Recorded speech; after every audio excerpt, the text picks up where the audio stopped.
Sangye charang soke chognam la jancho baru dagni kyab suchi dagi chernyen gi sonam ki drola penche sangye dropa shog sangye charang soke chognam la jancho baru dagni kyab suchi dagi chernyen gi sonam ki drola penche sangye dropa shog sangye charang soke chognam la jancho baru dagni kyab suchi Dagi chernyen gi sonam ki drola penche sangye drupa shog.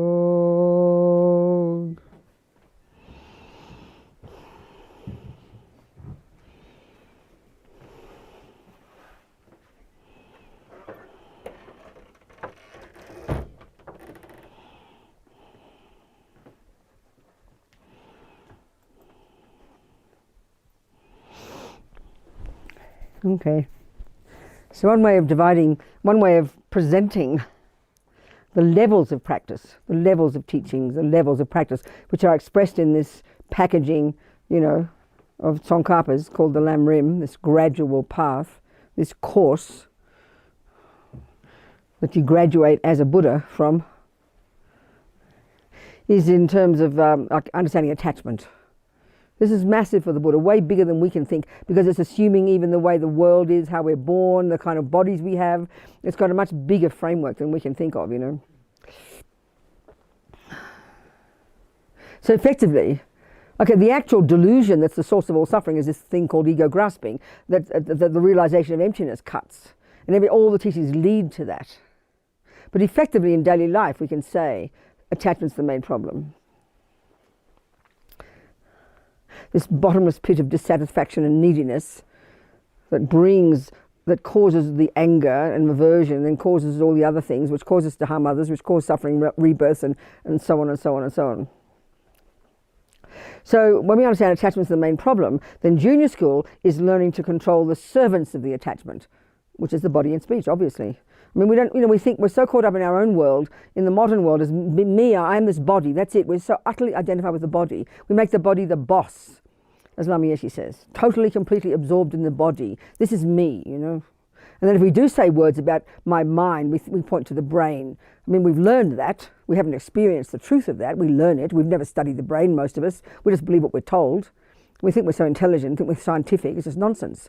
Most of us haven't studied maths, haven't studied science, haven't studied, botany, haven't studied all the things that some people have. We just say it's true because we believe it.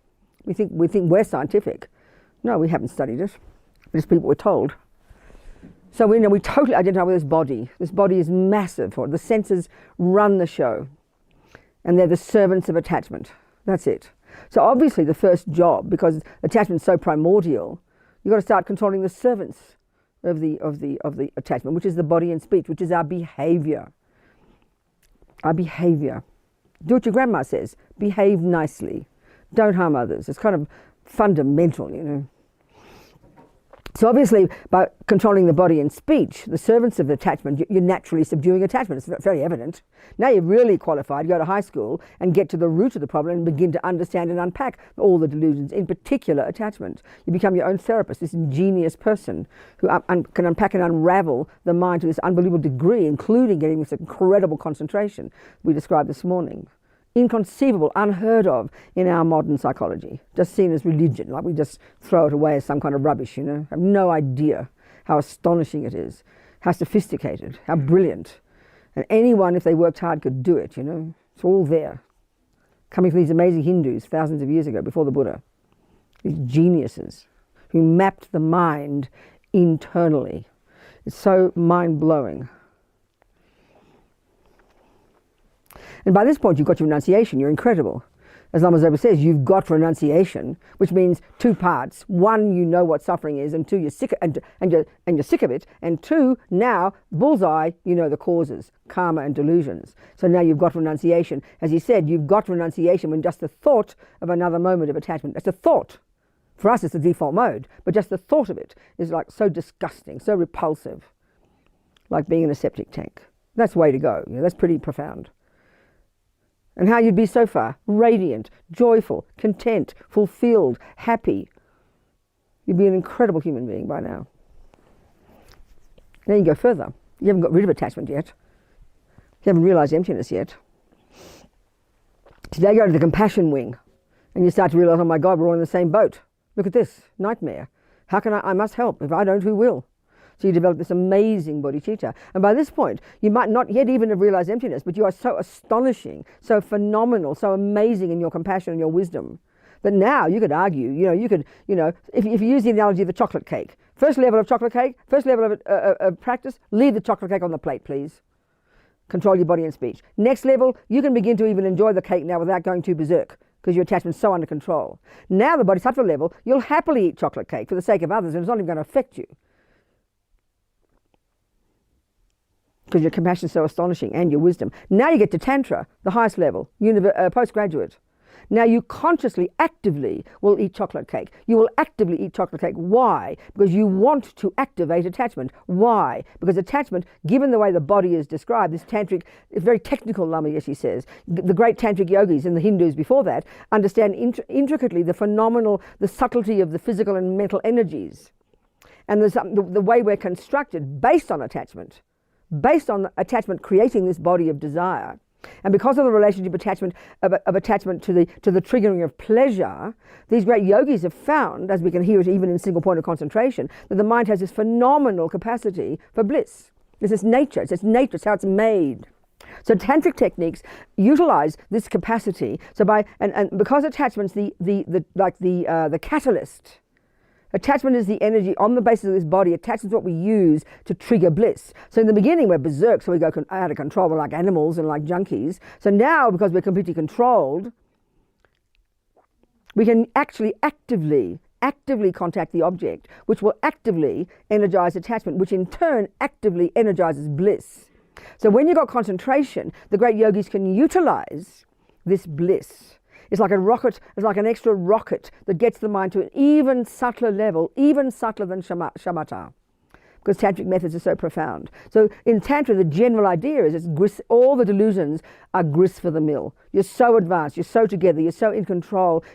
And because of the nature of the way the body's constructed and the relationship to a mind, this bliss is used on the path to enlightenment, and all the delusions can be used on the path to enlightenment.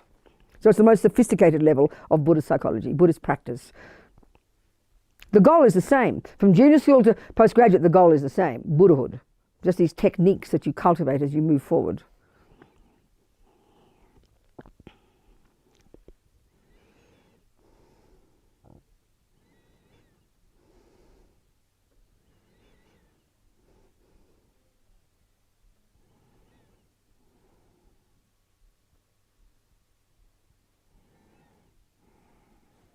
So as I've said already, another way of describing practice in Tantra is in terms of these different, archetypes. You can call them archetypes if you like. Jung would like that. These different manifestations of different qualities, different psychological qualities that we either want to purify or cultivate. So Tantra is including, for example, Vajrayogini is, she's depicted as this blissful, embodiment of desire. Gorgeous, naked, cute little breasts, totally gorgeous. She's the manifestation of purified desire. And these very complex practices that one does that enable one to activate this part of oneself. I mean, it's quite sophisticated. I don't know much, but it's just the general idea, I think, is interesting to hear, that's all. So, of course, you have to be qualified. You can't go to postgraduate on day one, You've got to do junior school, high school, university first. It's obvious. That's why it's so important to remember to use those analogies. We get them. Say first scope, second scope, third scope. What do we mean? I mean, it doesn't tell us anything. We don't get it because we don't use those logic. We don't use those terms. But we know knowledge is gradual. All courses you do are gradual. It's very common sense. So this doesn't mean you have to perfect junior school before you get to high school. And that's the same in maths. You can pass grade 1, but when you pass grade 2, you can do grade 1 even better. So the same here. So we can do all these things, including enter into Tantra. And you don't think you're going to get realizations today, but you sow the seeds. So you can practice any one of these levels every day, depending on what skills you need, what tools you need. So like I said before, if at some point you've got to control your mouth, well, that's junior school. Another time you might control your mind, that's high school. Another time you might reach out and be kind to somebody, that's university. And another time you might say a mantra, visualize Tara, that's postgraduate. So you can practice all of them, but you won't realize postgraduate till you've realized the previous one. You can't realize that till you've realized renunciation, and so on and so forth.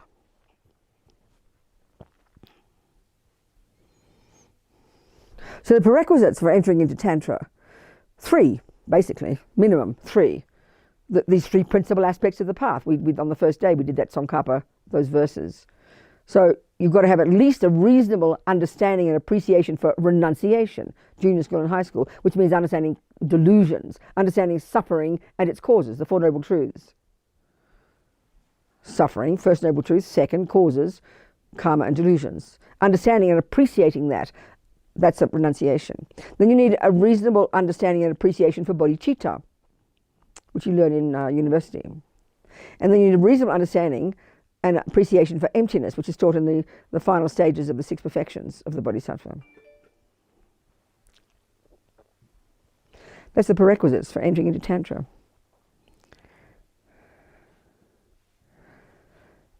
But you'd also say the main thing would be really strong confidence in the path, strong, very content and confident in the stages of the path, Buddhist stages of the Buddhist path. Confidence, confide, with faith, with trust. They talk about faith in Buddhism a lot, but we have a misconception when we hear faith that it's, as we would talk as a Christian, it has to be blind faith. That's reasonable, because you can't prove God is right. That's inappropriate. You trust Him blindly. Nothing wrong. That's that path. Here, the word faith, you have to have that. If you go to an acupuncturist, you need to have good faith in that doctor, not because they're cute. It's because you've checked up on their reputation, you've checked up on the stuff, and you've got confidence, confide, with faith. So we actually have it every day in our own world. We just don't think of it as faith, that's all. So it's clear the same here. You have to have faith in your school teacher. She's not leading you up a garden path. It's obvious. But it's based on intelligence, based on your checking up. You're confident. That's important, because you're the one who has to do it. I have great faith in my lamas, Lama Zopa Lama Yeshe. I chose them. I decided I want them to lead me to my Buddhahood. So I have to have confidence in them. Otherwise, why choose them?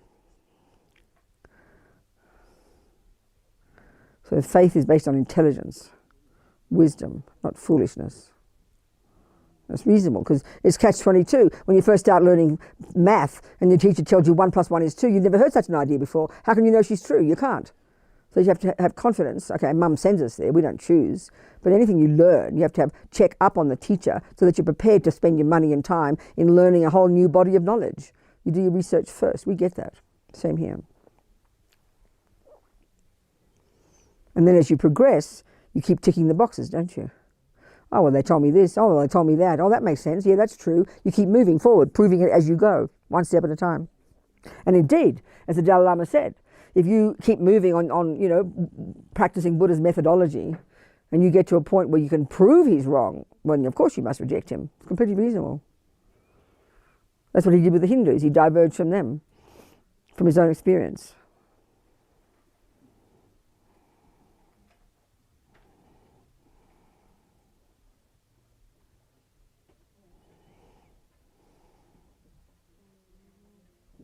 So, okay. Like I've been saying, what you actually practice, actual practice is when you start working on your mind. That's the actual job. Controlling your body and speech, that's shared by good communists, good Catholics, and good Muslims. That's not unique. Okay, maybe Buddha's view about reincarnation is unique, but morality, ethics, good behavior, that's common to the universe. But the Buddha's approach is when you get to high school, and his view of the mind, how it functions, the distinction between delusions and virtues, that's distinct to the Buddha. That's when you become a Buddhist. That's the bottom line. All the way from here to enlightenment, what you're doing is distinguishing between the delusions and the virtues, lessening delusions and growing virtues, eventually ridding the mind of delusions and perfecting virtues. That's it. Buddha, Sangye. Bye-bye. That's it. That's the job. So you got to do, but that's the job. That is being a Buddhist. But the Buddhist approach would be that we're so deluded for so many eons of time, so many lifetimes, that the delusions are so primordial, so ingrained, that to do the job of ridding the mind of delusions and growing the virtues is so astonishingly high that we need masses and masses and masses of work to prepare us to even be able to understand it theoretically, you know.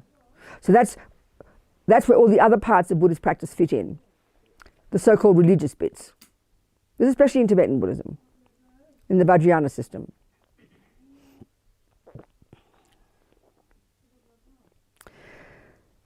And I think we understand that, you know. You see a person playing Bach, it's like phenomenal. But look at the years and years and years of exercises. You have to do boring arpeggios and scales. I mean, like boring. To prime your mind and your hands to be able to play the astonishing music. If you just want, you go to basketball, it looks so easy getting the ball in the hoop. That's the bottom line for basketball. But look at the years and years of practice to prime your body and mind to be able to get the ball in the hoop. The point of basketball is the ball in the hoop. The point of playing Bach is the hands whizzing up and down the piano. The point of being a Buddhist is to work on your mind. But we've got to prime our mind by doing lots of practices. That's certainly the Tibetan Buddhist one. That's where all this other stuff fits in. To us, it's stuff that looks like religious ritual. But the point is, if there is anything in Buddhism that is merely a ritual, that's merely some superstitious belief, is complete nonsense. Throw it back, give it right back to Buddha. He can keep his nonsense.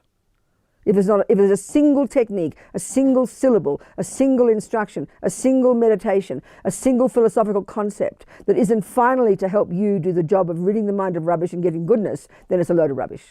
Don't do it. It's nonsense. So of course part of the battle is to get to see the logic of all these techniques that look so weird.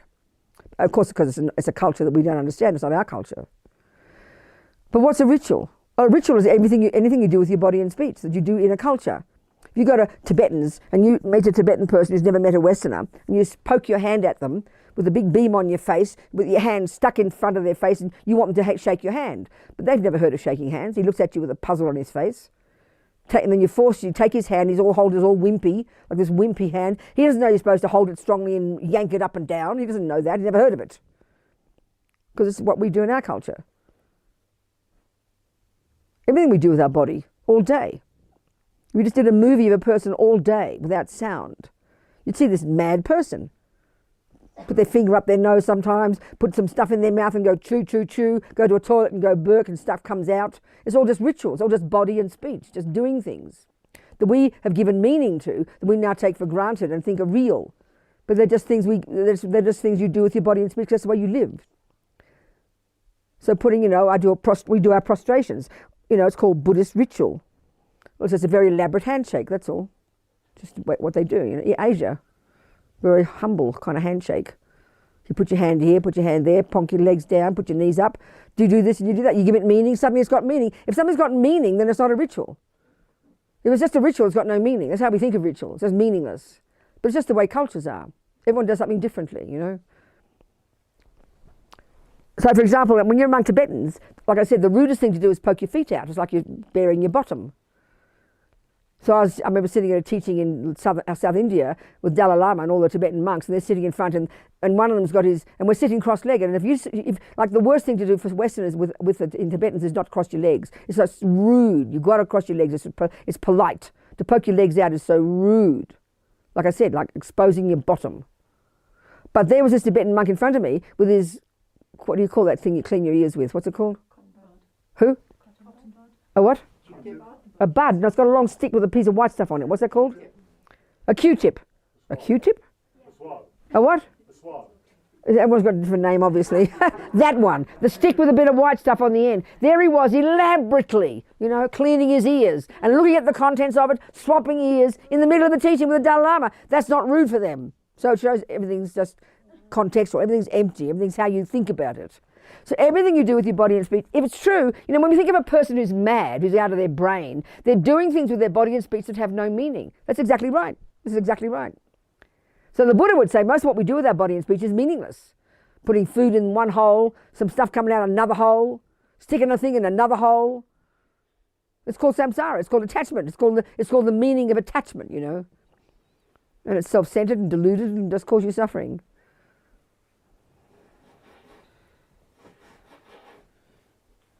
So of course this is medieval. I mean, this really is medieval. Look at it. It looked like this in the 14th century.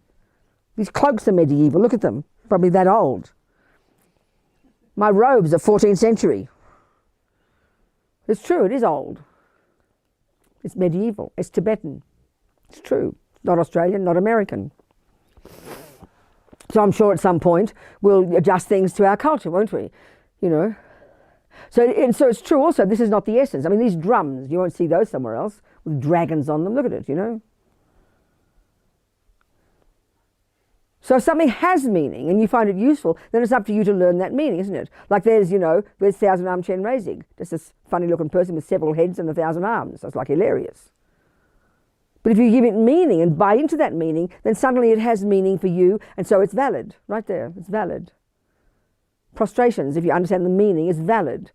Making water bowl offerings, when you understand the meaning, it's valid. You make it, you decide to make it meaningful. Yes, it's old-fashioned. Yes, it's another culture. But so what? If it's got meaning and it's going to help you work on your mind, then go for it. It's up to you to find out. We don't have to stick with culture. That's what happens, you know. You know, when people go to Zen centers and then all the Americans running around looking like, trying to act like Japanese people. It's hilarious. It's ridiculous. People trying to act like Tibetans. I mean, it's hilarious. It's absurd. We stick up prayer flags, you know. We don't have to have them, but I mean, we just think we've got to replicate Tibetan behavior. It's ridiculous. Don't have to. But if it's got meaning and you choose to do it, then that's different. So whether, you know, the Japanese style of doing things, Tibetan style of doing things, Australian style of doing things, the essence of it, that's for me when I first became a Buddhist. I'd been a radical feminist. It was really intense for me. 10 years of intensive political activity, you know, going through hippie, communist, black politics, feminist. When I first heard feminist, I thought the word was femininist. I didn't even know what it meant. Then I heard radical feminist. I thought, well, that's nice. I like radical. Then I heard then being radical, being extremist. Then naturally I had to then became a lesbian feminist, a radical lesbian feminist. Then I became a radical lesbian separatist feminist. You can't go further than that. So all the men were the enemies. First it was the non-Catholics were the enemies. Then the straight people were the enemies, then the rich people were the enemies, and the white people were the enemies, and then the males were the enemies. There was no one left, I promise. So when I was a feminist, I mean, I lived with my friends on Amazon acres. My friend Karen, she bought this property, and it was called Amazon acres. We wouldn't even let the boys, if you had a thing between your legs, we didn't talk to you. Men were the enemy. Anyway, what am I getting at here? Something. So then I realised I couldn't hate most of the human race. I had to change that. So then I finally bumped into these lamas after Mr. Bill Bright ran over my foot and I couldn't do karate. And I was in a state of absolute shock, culture shock, when I got to Chen Reizig Institute, when I met the lamas. Truly shock, culture shock. I mean, I'd been so intensely involved in politics, which is a really kind of intense world, serious, radical politics, you know. Then suddenly, and I started off being a hippie, and here I am 10 years later, and I'm reverting to 10 years ago. It was like an absolute culture, all these hippies. I'd done that 10 years before, you know. I was absolutely shocked. I can't describe to you. The culture shock was phenomenal. I was in shock. But I heard these teachings, and I didn't understand Lama Zopa one bit. I did Lama Yeshe, and I understood. But something told me this was what I had to persevere with. But it was so shocking, because the men sat in front of the women, the monks were more important than nuns, all this kind of Asian stuff, you know. And I realised clearly that, and I heard them say, you got to check up. Buddha says, don't just believe it. The one thread that was there, you know. So I did that. And then it became clear to me, if the Buddhist view is the valid one, it was about the view I want to take, then your mind is not male, is not female, is not American, is not Tibetan, is not 15th century. Mind is just mind. It happens to manifest in different cultures over the centuries. So they're just externals, you know. There can be validity to them. Nothing wrong with that. But then I realized the mind is not male or female. Then this is how come I'm here 40 years later, 42 years later or something.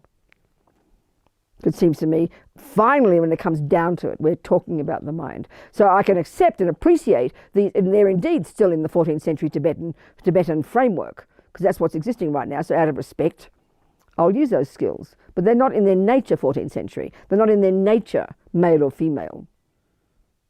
They work for your mind or they don't. So that's up to us to find out, you know. So sure, over the time, maybe these rituals will take a different shape. Clothing will take a different form. They're just external. But doesn't mean you chuck them out with the bathwater. They still have meaning. You see the meaning and you buy into it. It's like a language. When I look at Tibetan, I never learned Tibetan, I just see these squiggles, you know. English is just looking, Roman letters are squiggles for Tibetans. It's just relative reality. So things that you do with your body and speech have meaning, but you give it meaning. Whether it's 14th century or 21st century, it doesn't matter. So not to chuck the baby out the bathwater.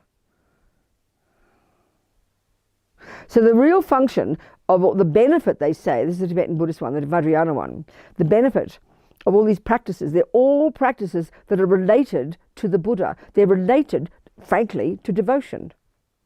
So when I was a Catholic, that was the main part for me. I was in love with God. I in love with Our Lady. I in love with the saints. Went to Mass 7 mornings a week, learned all the things in Latin, went to benediction, went to confession, did communion, did the works, you know.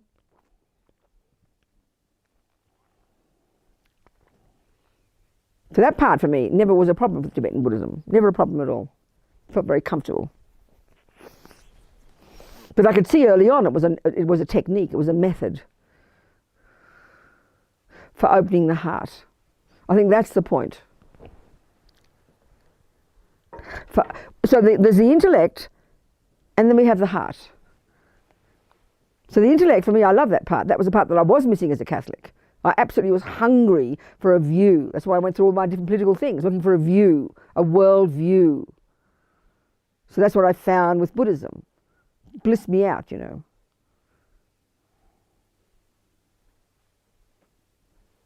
But I could always see there's no contradiction between that and the devotional part. So the devotional part is where you open your heart. And that's where, for me, you know, the idea of the Buddha and manifesting as a human for me. So Lama Yeshe Lama Zopa, my teachers that I chose. It's the same with I keep saying it this way, but I mean it. It's the same with anything. When I learned a cake from my mother, a cake, I could have learned a recipe from a book, but it was so powerful getting it from my mother. It was a transmission of knowledge. My mind was ready, she was a knowledge holder, and I got the cakes first time. So that was the benefit of a person. My heart was open. So with Lama Yeshe Lama Zopa, my teachers, who embody all these things for me. So when I do my practices, all the practices we do, like Chenrezig, Tara, all these things, yeah, medieval ladies, look at that, not more than medieval, they're 2,000 years old.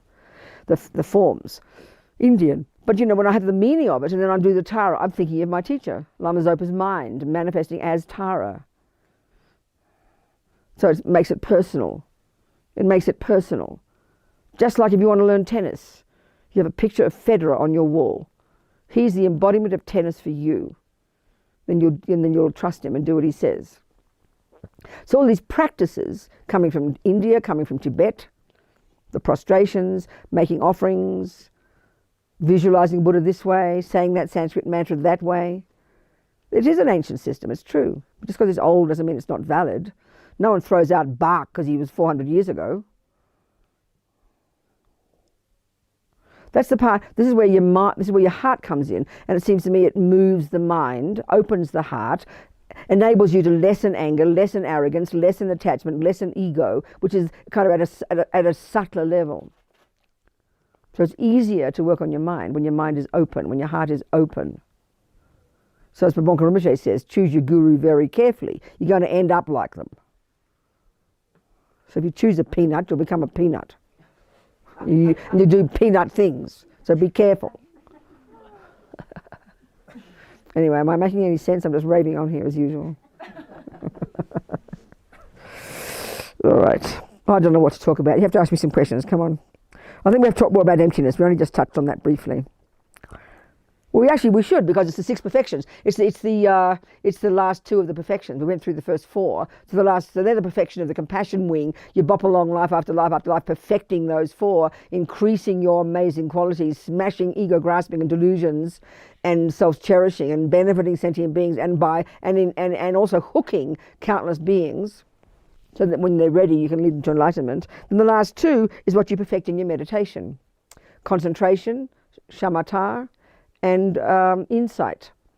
So this word vipassana. So Buddha taught many vipassana techniques. The one that's popular in the world, that's practically its own religion these days, is actually a certain technique based on concentration, the first mode of meditation, that you then use to then scan I've never done it, scan the sensations of your body. And the insight Buddha wants you to get from doing that is into impermanence. There are many insight meditations. They're methods that were cultivated to help you get insight into different things. Well, here in the Mahayana path, in the sixth perfection, it's insight into emptiness. It's the final job we have to do, based on the fifth one, which is called concentration, the last two of these six perfections. So each of these is a meditation style labeled in terms of the result. So calm abiding, shamatha, is the name given to the first technique, and it's the end result of it. It's called single-pointed concentration. This other Sanskrit word, samadhi. As Lama described some of the benefits, this morning.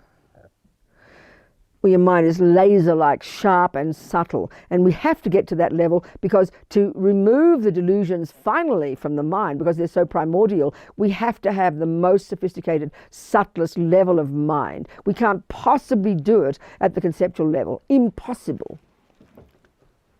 We have to get that subtle, non-conceptual state of mind.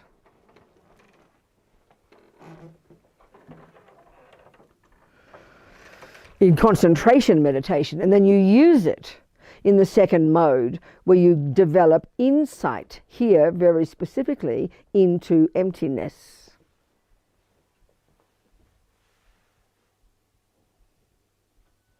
So we don't use these words in daily life, so of course we mystify them. We hear these words and we don't understand what we're saying. So I just always find it so helpful to use ordinary examples, because this is just a Tibetan and then Indian way of saying things that's been cultivated over the centuries, that is necessarily very different from how we talk. So because it's foreign, we mystify it. But let's look at our ordinary experiences.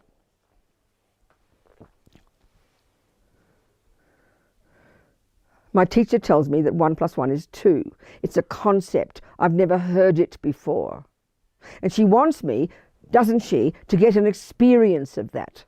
She wants me to get an insight into that, doesn't she? She won't use that word, but that we know that's what she wants. And what she'll tell me is, take this information, Robina, and go home and do your homework. And what she means is, and it's reasonable, what I'd need to do when I go home, I'll have to have the information accurate. If I've written down 1 + 1 is 3, I'll be in trouble.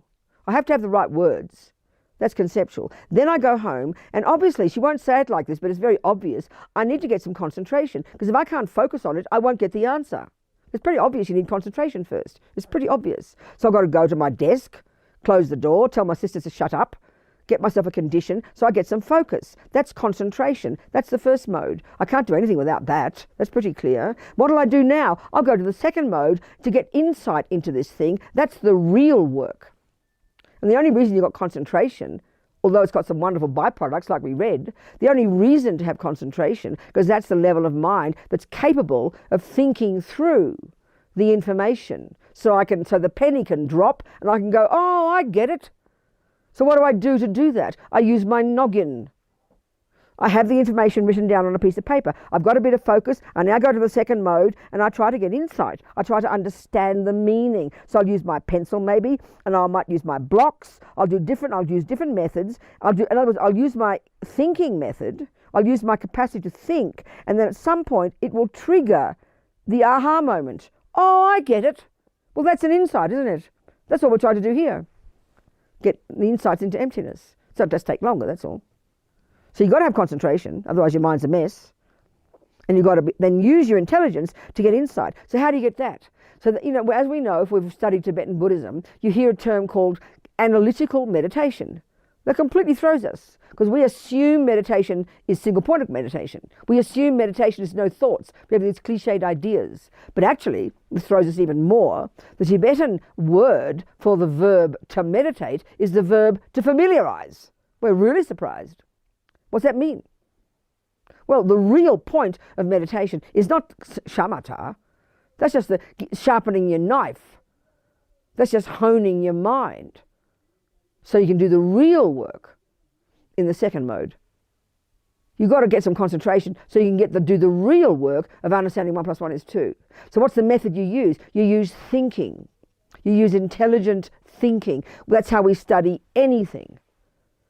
When we say think about something, we have a very general idea, kind of a bit messy kind of thinking something through. But no, when you're studying music, it's very methodical thinking, isn't it? Very logical thinking. When you're studying math, it's logical thinking. When you're studying cooking, it's logical thinking. It's not kind of weird, random thinking, you know? So analytical meditation is analytical is a fancy word for to think about something, but intelligently, coherently, like you would with cooking and music. Same here.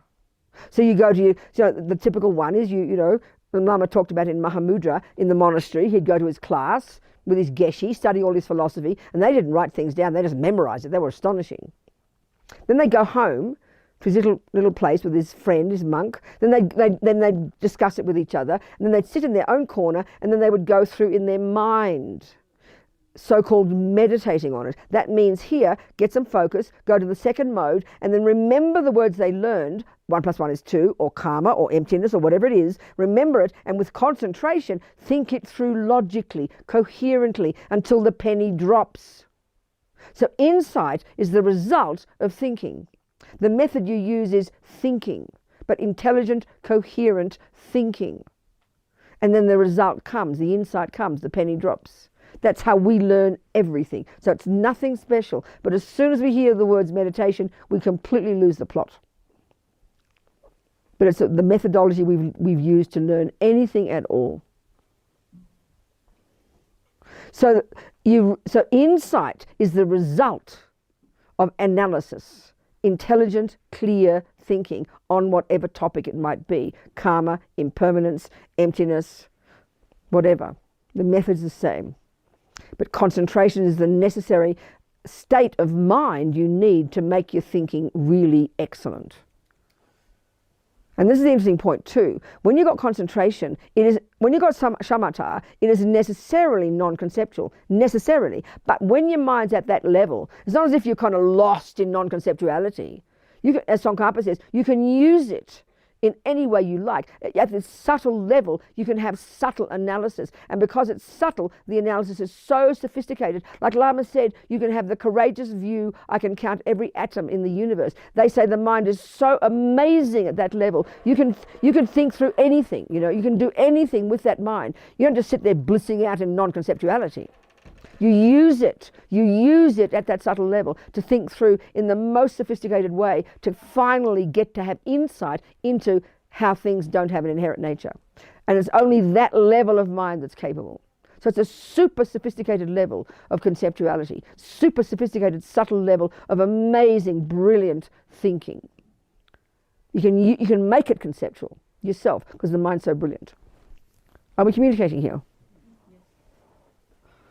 You know, the mind of a yogi is like, you know, when you think of a person with this massive whiteboard, like these genius mathematicians, you know, that's the mind of a yogi, but 1 billion times more clever. As Lama said, even more brilliant than scientific instruments. He's not joking. He's not joking. This is not our view in the West, because we don't understand this view at all. The mind is beyond brilliant.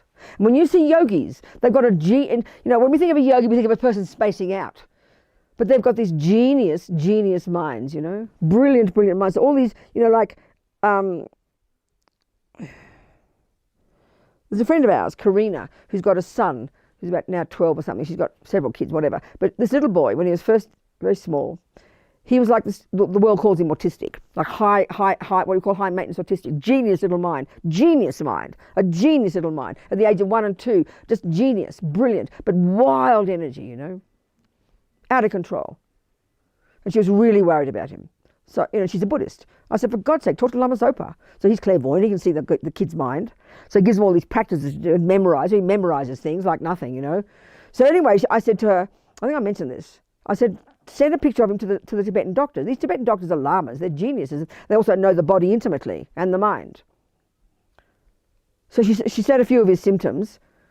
I mean, like up at 5 in the morning, at bed at 10, unceasing, like a maniac kid. And he looked at the picture and he said, yeah, that's how yogis behave. And now he's like his little genius little scientist, you know. His mind's like his mind is brilliant. That's the sign of a yogi's mind, brilliant mind. Now, we can say though, we could argue many people in the West who are so brilliant, with brilliant minds, have been yogis in the past, but they've lost the virtue part, you know, just become clever.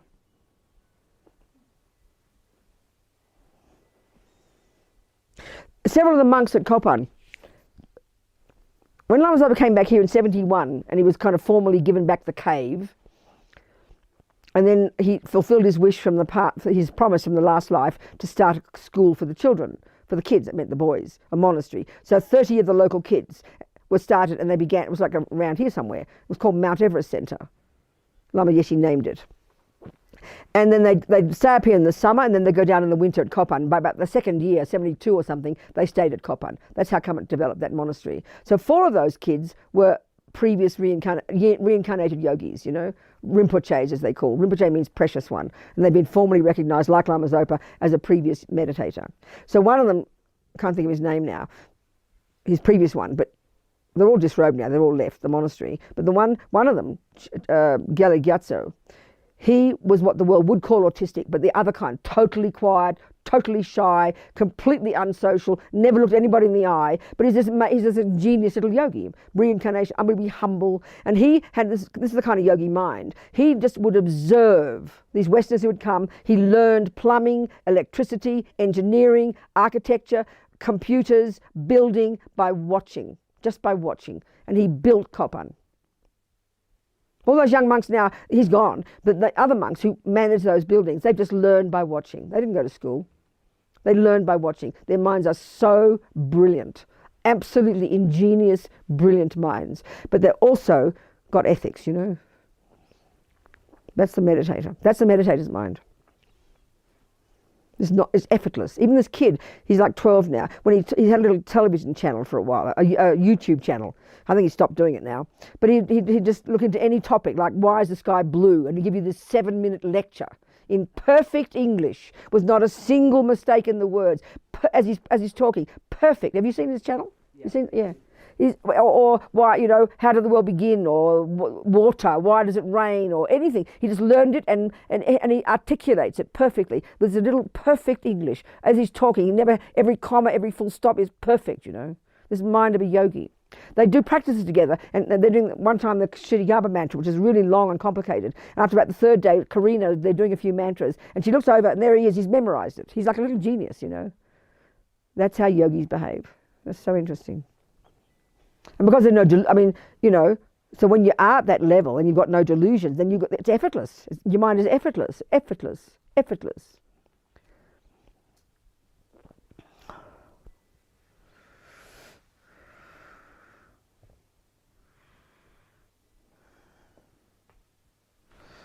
I don't know what I'm talking about. What were we talking about? Sorry, I'm lost. Was there a topic? Oh, emptiness. Okay, good. Let's talk about emptiness. The two things. Okay, right. Okay, insight and meditation. Okay, concentration and insight. Let's talk more about emptiness then. Okay, let's talk about emptiness. As I said, you know, in the first scope, junior school, you're learning about karma. So karma, the law of cause and effect. Karma, that everything exists as a result of previous causes. So this is a really powerful, this is the first level of an example of the first level of dependent arising. Buddha's slogan, as Dalai Lama said one time. Or the fact that everything that exists in the impermanent world comes into existence in dependence upon causes. Well, that's hardly rocket science. We know that. We call it science. But here, the way to apply it is in relation to the product called me, not called cups and gardens. That the product called me, rather than being, which is what ego thinks, this innocent victim, this concrete lump of something that someone else dared to make and plonk me on this planet and then give me happiness and unhappiness without any warning. I mean, no wonder we're neurotic. We think that. And we do think that. Buddha says a load of rubbish. That what this lump of me is this dynamic result of a series of lots of causes, the main causes being what has been put into this consciousness that's called my mind. So I'm experiencing the fruits of my actions. So that's an example of dependent arising, that things exist in dependence upon causes, but because it's me, it loosens the grip of this self-pity me, the ignorance me. It's a powerful example of applying dependent arising and already helping us that realize, therefore, I am this dynamic result of causes, therefore there is no inherent me here. Remember when I studied with my philosophy teacher, Geshe Tekchok, when I first became a nun. And he used the example, in understanding dependent arising of causes, he used the example of the person called Robina, which is obviously why I remember it. And he said, it can be said that everything in the universe up to the first moment of Robina is validly a cause and a condition for the existence of Robina. Well, I thought that was pretty cosmic. You know, but if you analyze that, it's true.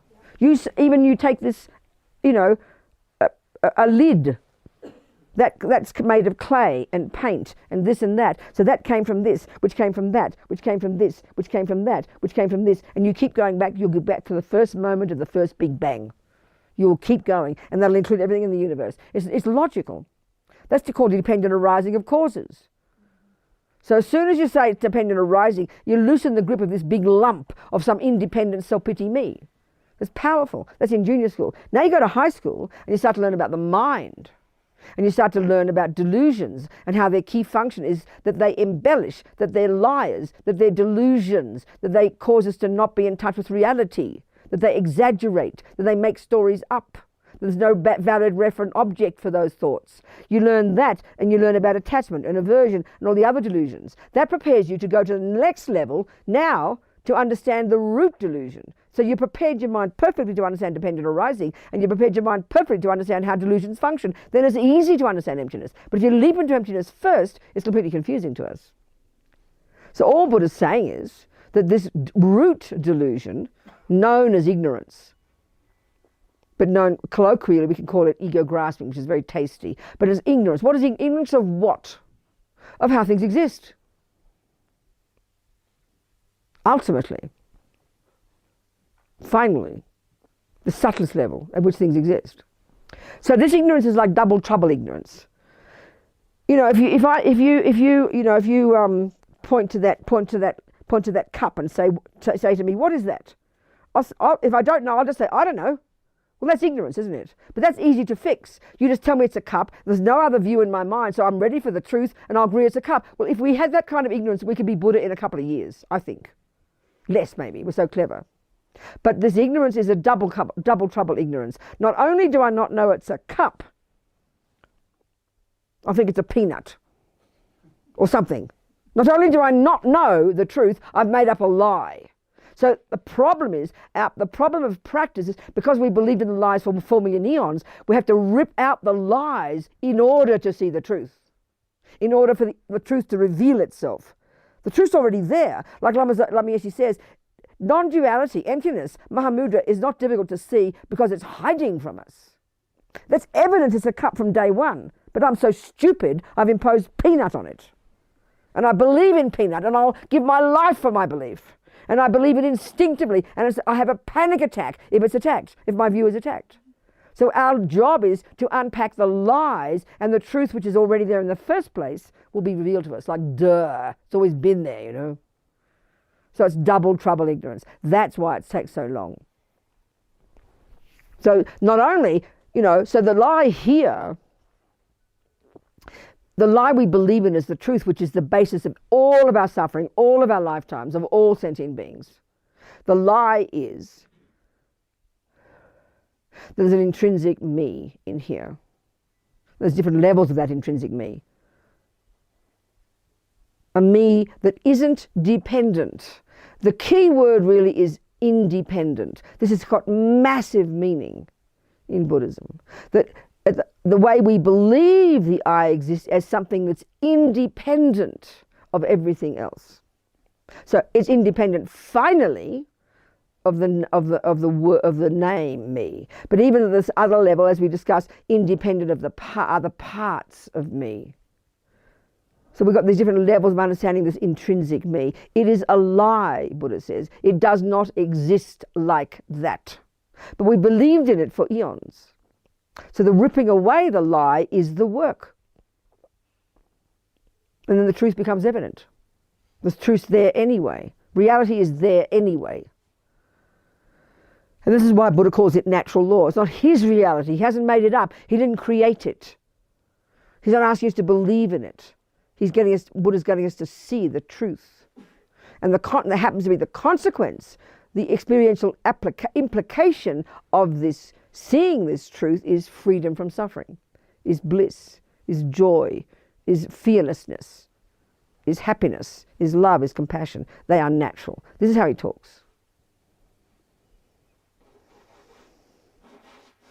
Ignorance, maripa, unawareness. So then, if it's true that I'm seeing a lie, then I've got to argue with that lie. You don't just sit there and go, everything's empty, everything's empty, everything's empty, and cross your fingers, you know. You've got to argue with the lie, and that's the conceptual side. That's the analytical side. You've got to argue with the lie. And that's, so you've got to first, and even before that, and that means we've got to establish conventionally first how things do exist, conventionally, which means dependent arising, that whatever exists in the universe, and every day we're creating a million new things. I mean, since Steve Jobs, I think the world has doubled in phenomena, isn't it? The number of phenomena that now exist, I'm sure, is doubled since Steve Jobs. You understand what I'm saying? All the apps and all the billions of new things, and it never ends. Every day we create new phenomena. Things. So the Buddha's saying everything that does exist conventionally exists in dependence upon certain things, upon certain factors. And he presents it in three levels. And this is mainly arguing with prevailing views at the time that he would disagree with, that he says isn't accurate. So the first level at which things exist, as I said, is causes. So karma is a great example to crack that one. That this I, am the result of countless causes. And you won't find any I among those causes, because I'm nothing other than the culmination of those causes. 1. 2, this I is existing in dependence upon its parts. You won't find any I among those parts. And then finally, I is merely a label that exists in dependence upon the name. These are three ways, dependent arising in terms of causes, parts, and merely labelled. So we have to use hundreds of different logical arguments to argue with ego's absurd misconception that can't see even that conventionally. So first, before we start to discuss something, you have to first be on the same page, don't you? So that means we have to define something. We have to be super clear. Half our problem, when we come to maths and cooking, I mean maths, let's say, you've got really clear definitions. Everything's got a definition. You know that 1 is 1 and nobody will ever think it might be 2. We've all got the same agreement. But when it comes to this kind of stuff, there's never agreement. I'll tell you I love you and you'll tell me you love me and we think we're agreeing. That's hilarious. You write down your definition and I write down mine. We're talking two different languages because we have no similar definitions. And that's part of our problem. So before we can begin to discuss how something exists ultimately, we've got to first understand what it means conventionally. So what's that, Mummy? Well, that's called a cup, darling. What is it, Mummy? And she'll give me the definition. Well, the definition has two parts. The first part tells you its conventional characteristics. It's a flat, well, as you can see, sweetheart, it's a flat bottom clay container. That's its conventional characteristics. But I'm not happy yet. But Mummy, what does it do? What's its function? What's its job? That's the main one. It holds my tea. That's its function. This is unbelievably important to get clear. In other words, what's its meaning? That's another way to put it. What is the meaning of that, Mummy? It holds tea, darling. But don't believe her. Don't believe her. Don't just believe what she tells you. Well, she's got to prove it. So what she'll do is she'll get her thermos and she will pour tea into the cup and you will both see that it fits the definition. It holds tea. Don't be satisfied still. You've now got to check in our conventional world if there's any contradictory valid cognition of that cup that contradicts that cognition. And when we establish there isn't, we all sign the contract, shake hands, join the dots and agree. That's called a cup conventionally. Now we can begin to discuss how it exists ultimately. And already, actually, by establishing it conventionally, already it's telling us. It's telling us it's empty of intrinsic nature. If we're that clever, we can get it immediately. So you have to have that valid clarity first before we begin to discuss anything. And the whole universe is made up of these phenomena. So when you first study Buddhist philosophy, you study there are about 6 or 7 synonyms for that which exists. And that's crucial because Buddha's getting us to see that which exists. He says, right now we're living in La La Land, cognizing phenomena that don't exist. They don't exist, they're non-existence. The intrinsic cake on that plate doesn't exist. It appears to us as that way. We believe it's that way. It doesn't exist that way. So, there are 4 or 5, I think, or I forget. Phenomenon, object, object of knowledge, existent, established base. They're all synonyms, each a variation, but all pointing to the same thing. They're terms that are used to refer to that which exists. So what Buddha's trying to get us to do is to cognize what exists. Not what he made up, because there's no such thing, but what is already is existing, that which is existing, natural law. So we're talking here conventional, which means made up by our minds. We make up. I mean, nobody heard of an application until Steve Jobs came along, I don't think. You know, suddenly we've got 4 trillion apps. Now we see them as real, out there, existing from their own side. But we realize, we forget we made them up, you know. We make up everything. Every day we can make up things, and that's okay, nothing wrong. But they're all conceptually created. So a valid cognition at a conventional level is the thing has to fulfill its function. So if that's a cup, it has to fulfill the function of a cup. Now that doesn't mean you can't change it. We could use it as a toilet, a very small toilet, but it could be used as a toilet. And then you can change the definition, there's no problem, because it would function. It's got to function as a toilet. You can't call it a knife. Well, you can manage to cut something like a banana, maybe. Do you understand? It's got to function in the way you stated. You can't just make it up and say anything's anything. No. It's very rigorous. It's got to function. That's a crucial piece of information to understand emptiness. It's got to function as the way you establish it. Once we've established the cup that does exist, we now have to investigate, ultimately, how does it exist?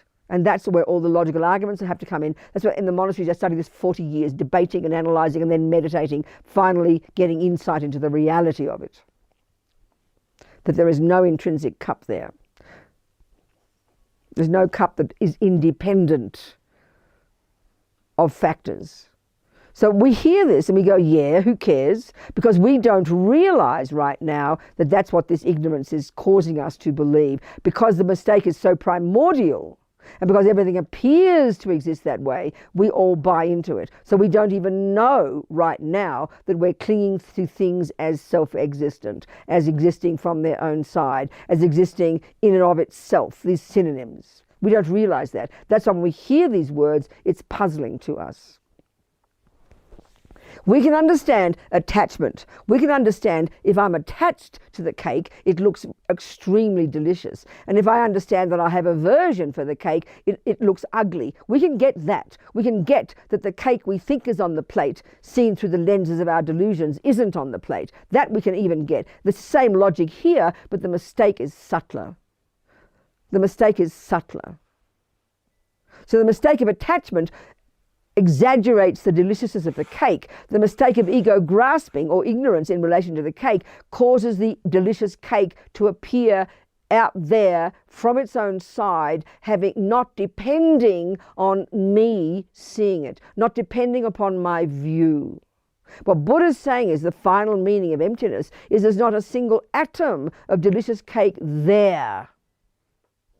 It's coming from my mind. But it still functions exactly as established as a chocolate cake that will taste a certain way and will make you full if you eat too much. It will still function as it's established. That's the two truths we have to put together that seem contradictory.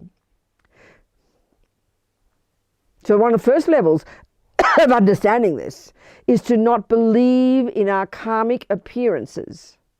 They say even the greatest yogis, in their meditation, they're absorbed in the realization of emptiness, of intrinsic nature. And then they open up their eyes and they bop back into the regular world with all the delicious, dependent arisings all out there, cakes and toilets and this and that. And they still appear to them as intrinsic. They still appear to come from their own side. They still appear to exist not depending on our mind, but they don't believe it. That's a powerful practice. This is a huge practice. Your delusions start raging in your head and you hear the stories that they're saying, but you don't believe them. You don't give them power. This is a massive, powerful level of practice. They always use the analogy of a magician. It seems like in India, these types of magicians could use mantras and special things to conjure a horse, for example. So the audience is there seeing a horse and believing in a horse. The yogi is there, the magician, like the yogi, also sees a horse, but knows it's not true. That's how we have to live our lives.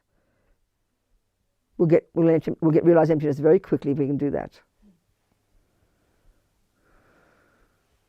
And that's the way they say they see the whole world. Everything is like an illusion, but they still function. It's like an illusion, but the cup still holds your tea. It functions as established. You never lose that, and that's what grounds it. That's what grounds emptiness. Otherwise, you sail off into the abyss of the great mistake and fall off the cliff into nihilism. Tsongkhapa, that's why that wonderful poetic praise of Buddha for his teachings on dependent arising, Because dependent arising is the king of logics, as Lama Yeshe puts it, to realize emptiness. So the more we think about dependent arising, which is that things exist in dependence upon this and that, the more it tells us that there is no such thing that doesn't exist without depending upon this or that. So emptiness means emptiness of independence. There can't be anything that's independent because everything is interdependent. The real thing is for emptiness is emptiness of emptiness of independence, and Buddha tells us that because we think everything is independent of our mind, independent of parts, independent of causes, and everything else. That's why that we discussed, like the one about I have a cup and an iPad and a table. Well, I have a nose, a hand, and a foot. We established clearly if that. Independent in that context is there is an iPad that exists without depending upon a table. There is a cup that exists without depending upon an iPad. In that context, they are independent of each other. That's one example. So it's obvious when the cup breaks, the iPad is not affected. It's clear. Well, the same here. When my foot is hurt, my hand still works. When my nose is cut off, my foot works fine. So then we have to find the I that we believe is there as a separate independent piece. So the foot and the hand and the nose are, within the context of self, are independent phenomena. They're not dependent on each other. It's a fact. But we think there's another one called an I in there that's the big boss part. So if there were an I in there, we would have to point it out as independent of the hand and independent of the foot. And if there were an independent I in there, like the iPad, when the cup breaks, the I wouldn't mind, the self wouldn't mind when the foot breaks. That would be fact. That's logic. But when we say, when our foot breaks, I say, I am in pain. So on a relative level, Buddha's agreeing that there is an I, but it's so subtle, it's as if it doesn't exist. So we know it does exist interdependently, but you can't separate it. You can't point it out. Like you can't separate the base from the cup. If you separate the base, you don't have a cup. If you take away the foot and the hand and all the bits and pieces, there is no I. So I, in the subtlest one, is the name we give to those bits. It's a convenient way of labeling all the bits, But we over-exaggerate its status. We give it this extra status, which it doesn't have. That's ego grasping's job. And this is the root of all suffering, as abstract as that might sound to us. And our job is to see at the subtle level in our mind, nakedly and clearly, the truth that there isn't, never has been, and never could be that kind of I. That's the first moment of our realization of emptiness. That's the first second we become a superior being, and the first moment we climb out of samsara into nirvana. We've got more to go yet. We can't fall back after that.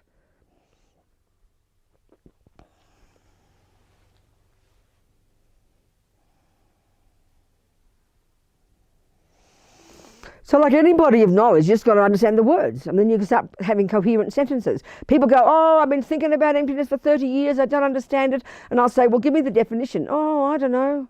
Well, how the hell can you understand if you can't even say the definition? It's ridiculous. You know, as soon as I hear people talking about, you know, IPs and all those things, I go, huh?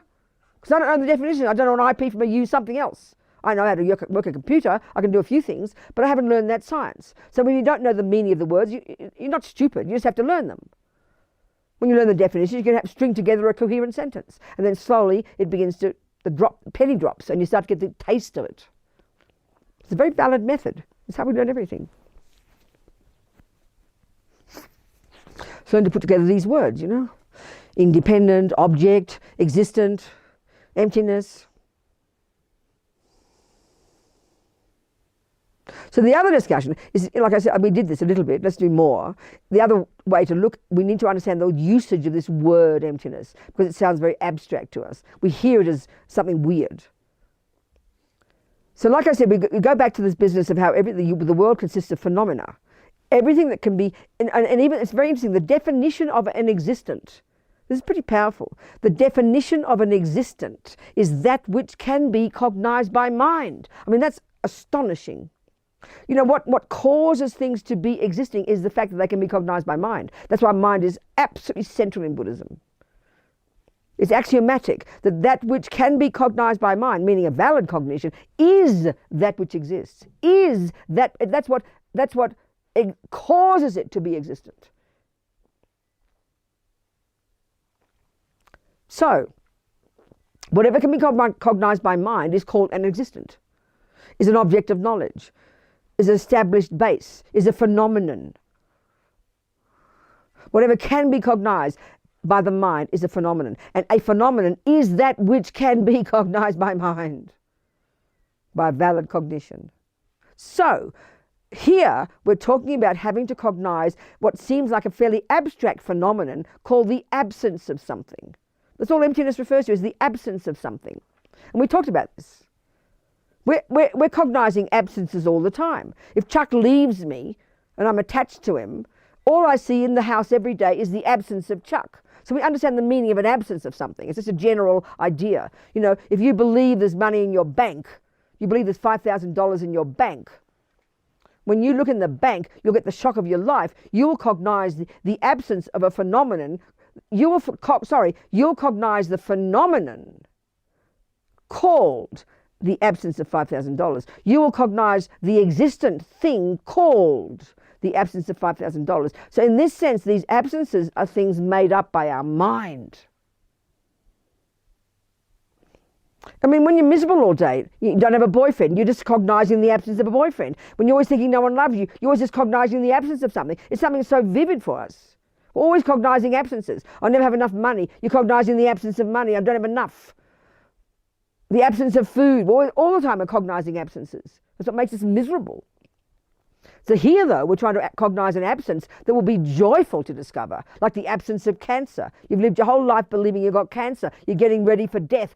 Everybody feels sorry for you. You look long-faced and miserable and depressed. And you discover one day there is no cancer. You just cognize the amazing phenomenon called the absence of cancer, the emptiness of cancer. Emptiness just means absence. Don't give it a holy meaning. Emptiness of intrinsic existence, of course, is pretty intense. But the word in general is nothing special. The absence of something. Huh? Yes. Yeah, go. Where? So is the same time existent and delusion? What? The same time is existence and delusion? I don't know the question. I can't understand it. Since it's lack of it. What? Since it's lack of it. Since Like lack of boyfriend. Lack of it. I hear it. I hear that. I'm trying to hear it. Mind cognize this, so it's existence. What? I hear her words. I'm trying to get her meaning. Please, let her talk. That existence is which the mind can cognize. What? The existence of something. No, the word is a noun called an existent. Yes. It's a term that's synonymous with the word phenomenon or the word object. It's a thing that exists. So whatever exists. So that's we've established. So what's your question? Yes. So go on. So if the is existence of lack of boyfriend. Okay, you haven't got a boyfriend. I was using that as a simple example of how we are always cognizing absences of something. Yes. So what's your question? Is the same time delusion. What is delusion? I can say the lack of the boyfriend. But what's the delusion here? This is not the discussion. The story the mind created. But that's not what we're discussing here. That's not the discussion here at all. What you're saying isn't the point here. You're nodding at me as if somehow you understand, but I'm not sure you do. No, I'm trying to put this together. I know that, but listen, what I'm saying to you is what you've just concluded isn't the issue here. This is not the point. What you're saying is that that's delusion. Of course it is, but that's not the point here. I'm just giving a simple example of how we could use the understanding of how the absence of something does exist. Yeah, I get that. That's all we're talking about. All right. Whether it's a delusion is another discussion here. Okay. So there is a phenomenon. All I'm trying to get our head around is the way of describing that what can be cognized by the mind is a phenomenon. So if you're cognizing the absence of a boyfriend, that absence of a boyfriend is a phenomenon that does exist. That is all I'm discussing here. It's not relevant that it's delusion. That isn't the issue. So say back to me what I said. What am I saying to you? Well, you're saying that doesn't. That's different story about delusion. So what am I saying? That the fact that is a lack of the boyfriend means is an object. It's Precisely. Yeah. Is an existent, Yeah. is a phenomenon. So the lack of boyfriend is a real phenomenon that does exist. Yeah. It's simply getting our head around the way of describing things in a negating way. That's all I'm doing here. Yeah. So now we're communicating. Thank you very much. Okay. Are we communicating, people? That's all I'm trying to do here, is get our head around the idea that we are all the time cognizing phenomena that happen to be a negating phenomenon. It's like a minus number. You know, it's pretty abstract. -2, you know, all these minus numbers. It's a real phenomenon. So here we're talking about the absence of something. It is a real phenomenon for you if you cognize in your cup the absence of tea. That all I'm getting around here, the only point I'm making is trying to get us to hear that a phenomenon is a thing that exists, and a thing that exists is something cognized by the mind. And what we're trying to do is become familiar with the way of describing that there are some phenomena that happen to be the absence of something. So the absence of a boyfriend is a real phenomenon that my mind does cognize. Are we communicating? That's all. That was all I'm trying to do. So, of course, the quality of the absences are very different, you know? Where? Yes? I hope this is not... Go, John, whatever it is, go. It's great. I think I'm following you, but I'm just wondering, respectfully, what's the point? Is this part of the theory? I'm following it, but what's the point? Is this point of What's the point? Okay.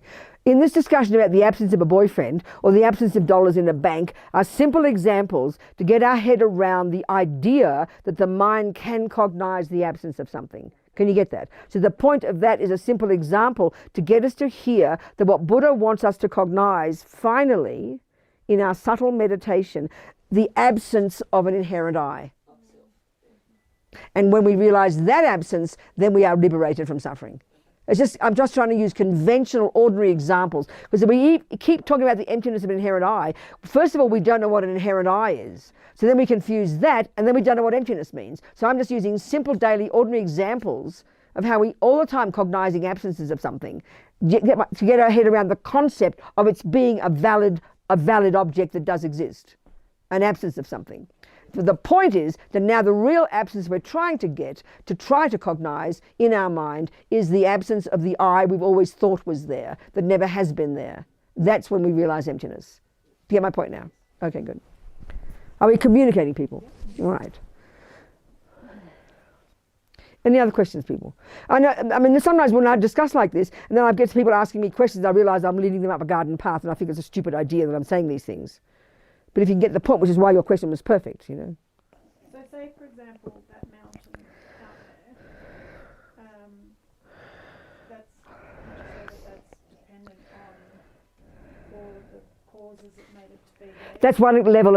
That's one level of dependent arising. A mountain exists in dependence upon countless causes. Absolutely. And the parts. And then the second level of dependent arising, more subtle, a mountain is made up of millions of parts. So therefore it exists, the way they say it is, it therefore exists in dependence upon its parts. And then it's a mountain because we label it. And then finally it's a mountain dependent arising it as a mountain dependent upon the mind labeling it a mountain.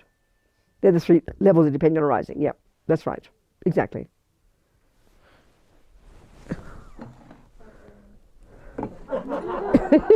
But then what?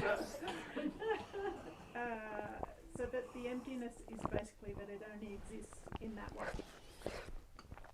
It's not a solid mountain. Emptiness, when you realize that the mountain is made up of causes and you won't find a mountain among the causes, you realize the emptiness of a mountain that doesn't exist, doesn't depend upon causes. When you go to the subtle level and you think about how a mountain is made of all its parts, but you won't find any mountain among those parts, then you realize the emptiness of a mountain that doesn't depend upon parts. And then when you realize the subtlest one, the real meaning, that there is no mountain there that doesn't depend upon a mind, and then you realize the absence of a mountain that is independent of the mind labeling it that.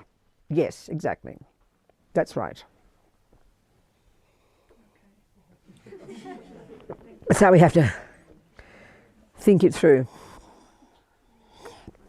I mean, in ordinary words, you know, in a way, they say that the subtlest one is merely labelled.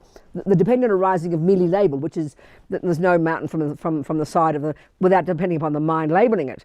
That, in a way, is the most difficult. It is the most difficult.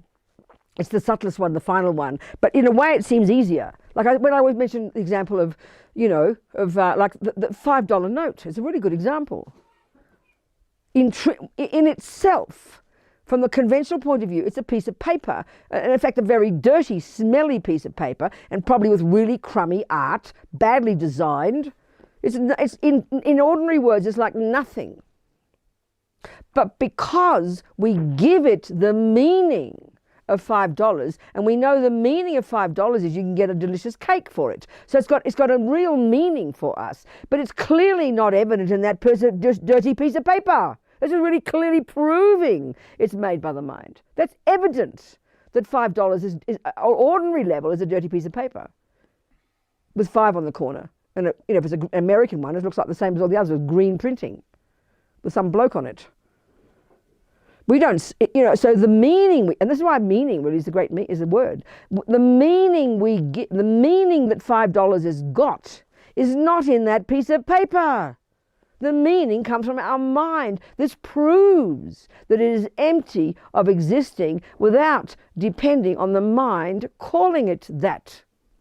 If it were, this is the point, if it were intrinsically $5, if it were in the $5, the moment anybody saw $5, they'd realize the meaning. And we know that's not true. That means I could read Tibetan right now because it's self-existent. And it's not. It's obvious. Depends on the mind. That's proving merely labelled. We can get that, you know. So the hard part is to get to see how I am merely labelled. That's too difficult for us. I am merely labelled. I, according to the parts, that's easier. That's much easier. But that's not the subtlest one. We can see if we do that analysis. I have a nose, a hand, and a foot. I have a, you know, so from the point of view of the I have an iPad, a table, and a cup, there's 4 separate phenomena there. I, in that context, is one of the phenomena. It's one of the phenomena, and it's called I. There's another one called iPad, another one called table, another one called cup. They're clearly independent of each other in terms of their function. Which means when one breaks, the other doesn't mind. The same, it would have to be logically the same. We'd have to point out, we can point out the foot, and we can point out the nose, and we can point out the hand. But we can't locate and point out a separate piece called I.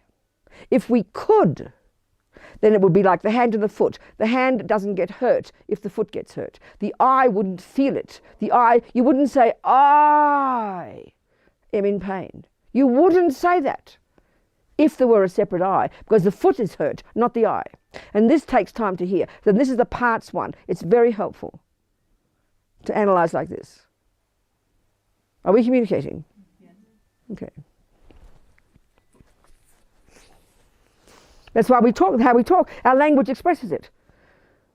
I did not do that. How dare you say that to me? You know, this me is the central player in our head every second. And this is the point. What Buddha's saying a valid cognition is a cognition. There has to be a referent object.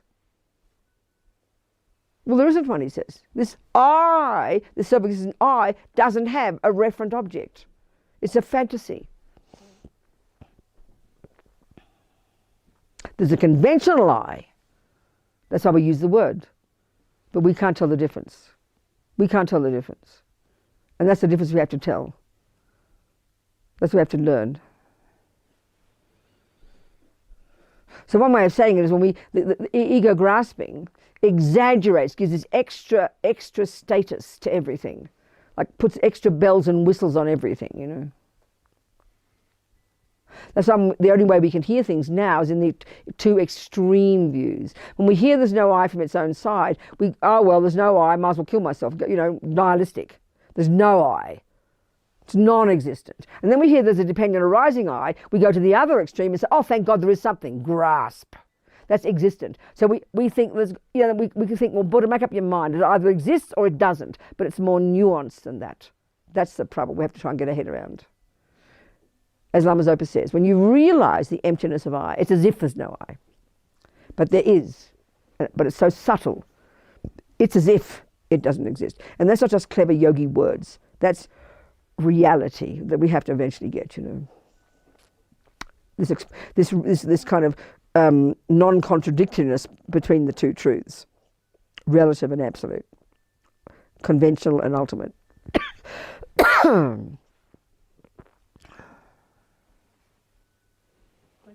Yeah.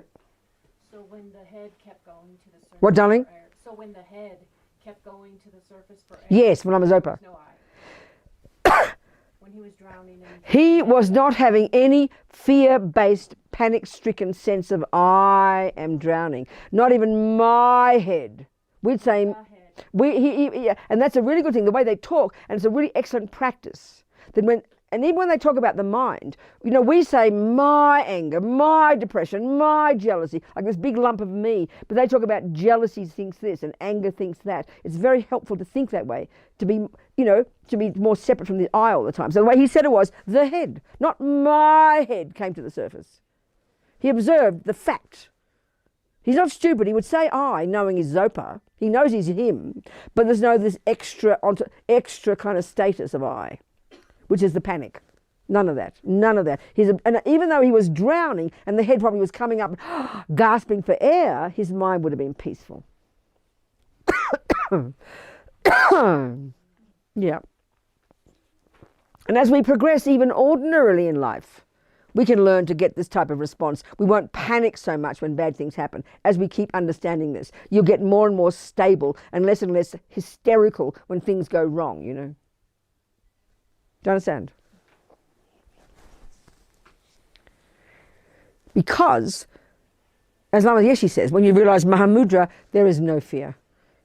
He says, isn't that beautiful, you know? And that's the point. When finally all the delusions go, there is no fear. There can't be fear. There's just clarity. Even as Lama Zopa was drowning, his mind was peaceful. That's very weird for us, you know. Because we think immediately that means he doesn't care. We either think we've got to be hysterical or don't care. We're either nihilistic or the other extreme. We're always two extremes, you know. But he was working to survive, just like anybody else, but his mind was clear. And he's probably laughing about it. Yeah. Let's have a cup of tea then.